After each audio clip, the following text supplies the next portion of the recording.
নমস্কার বন্ধুরা, আপনারা কেমন আছেন? আশা করি আপনারা ভালো আছেন, আমিও ভালো আছি। তো আজকের বাজার থেকে কী কী নিয়ে এসছে আপনাদেরকে দেখাচ্ছি। এই দেখো বন্ধুরা, এই যে লাউ ডাঁটা নিয়ে এসছে, সজনা ডাঁটা আর কাঁচা আম একটা নিয়ে এসছে, এটা চাটনি বানিয়ে খাবো। আর এই যে টমেটো নিয়ে এসছে, আর এখানে এই যে লাউ শাক আমি কাটছি। আর বন্ধুরা, এই যে আমি বলেছিলাম আর ট্যাংরা মাছ খাবো, তো আর ট্যাংরা মাছ নিয়ে এসছে আমার জন্য। এই যে আমার হাজব্যান্ড খায় না, আমি খাবো। আর এই যে পাঁচমিশালি মাছ ফ্রাই করে দেবো, ভাজা করে দেবো, উনি ভাজা খেতে ভালোবাসে, এই মাছটা ওনার জন্য ভাজা করে দেবো।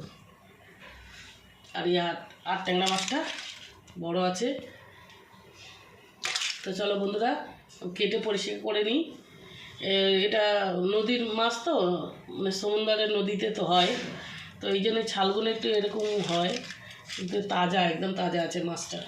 তো চলো বন্ধুরা, আমি কেটে পরিষ্কার করে নিই।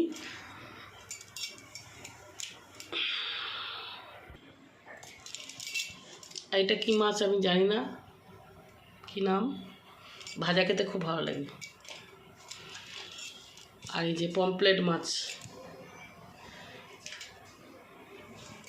তো বন্ধুরা, আমার ভিডিওটা যদি ভালো লাগে আপনারা লাইক শেয়ার কমেন্ট করে দেবেন, সাবস্ক্রাইব করে দেবেন বন্ধুরা।